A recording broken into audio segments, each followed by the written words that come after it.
smaller militaries, an adjustment of colonial claims, the evacuation and restoration of the Russian territory, the evacuation and restoration of Belgian territory, the evacuation and restoration of French territory, the evacuation of the German armies, a readjustment of the Italian borders, an autonomy for the people of the former Austro-Hungarian Empire, giving them their own self-governance, the evacuation and restoration of the Balkan Peninsula, Romania, Serbia, and Montenegro, autonomy for the Ottoman Empire, and the establishment of an independent Poland, and, last but not least, a League of Nations, an organization of countries working together to resolve disputes. Meanwhile, the Russian Revolution. The Russians had taken huge casualties, and the country was struggling. In March of 1917, the Russian Revolution began. Tsar Nicholas II, the ruler of Russia, was forced to step down. The interim, or new, democratic government that replaced him failed to help with the food shortages and the low morale. Then, in November of 1917, a group called the Bolsheviks came to power. They were led by Vladimir Lenin. They seized power and set up a communist government. Lenin promised land, peace, bread. It was a powerful message, and it hit home for the war-weary people of Russia. Russia was stretched too thin. It signed the Treaty of Brest-Litovsk, I don't know how to say it anyway, with Germany in March of 1918 to get out of the war. The treaty forced Russia to cede or give much of its territory to Germany. Germany then was certain that the war would end soon. The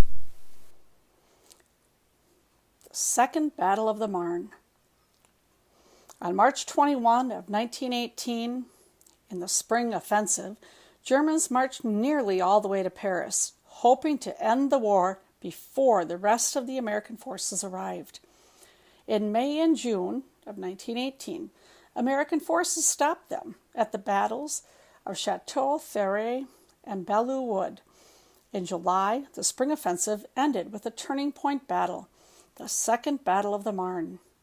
The Germans lost territory that they had gained earlier that spring, and the Allies went on the offensive. The Battle of the Argonne Forest. That September, the Allies continued to push the Germans back towards Germany.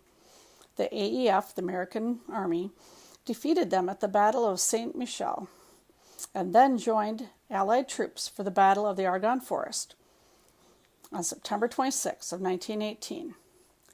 Both sides took massive losses. Armistice. Germany had underestimated the American forces. Its navy, Germany's navy, was close to mutiny, and the Central Powers were falling apart. Bulgaria and the Ottoman Empire had withdrawn from the war in early fall of 1918, and the Austro-Hungarian Empire soon after that. Parts of these empires, such as Poland, Czechoslovakia, and Hungary, declared themselves independent nations, and Germany was experiencing a severe food shortage. On November 9, 1918, the German Emperor Kaiser Wilhelm II stepped down. The new government of Germany agreed to President Wilson's terms for armistice. The ceasefire became official at 11 a.m. on November 11th of 1918, the 11th hour of the 11th day of the 11th month. The cost of war. The war had ravaged Europe and devastated an entire generation of European men. Historians' best guess is that 37 million were killed or wounded in 4 years of fighting. With no working farms or factories, the European economy was devastated as well. And a flu pandemic or outbreak in 1918 killed more people than had died during the war. The world was ready for peace. The Treaty of Versailles. In 1919, the Big Four, President Wilson, the Prime Minister of England, The Premier of France and the Prime Minister of Italy met at Versailles, near Paris. No Central Powers leaders were invited.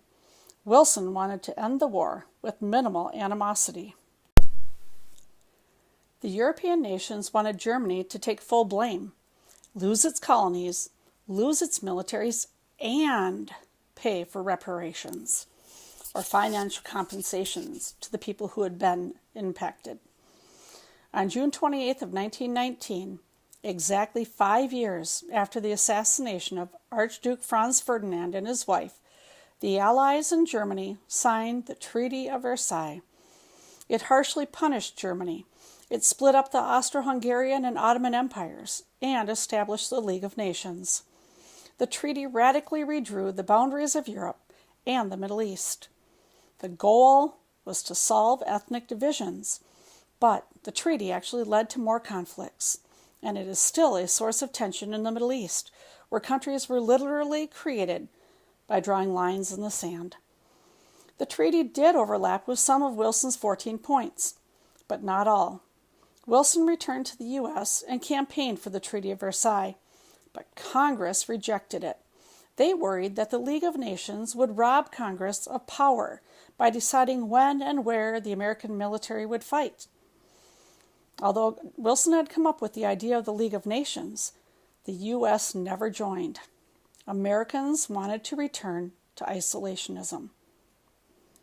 Note that Wilson did suffer a massive stroke while he was out trying to get support for the League of Nations. And the definition of isolationism again. Before you go on, come over to the right side of the page, read the questions, and see if you know the answers. When you think you're ready, move to the next slide.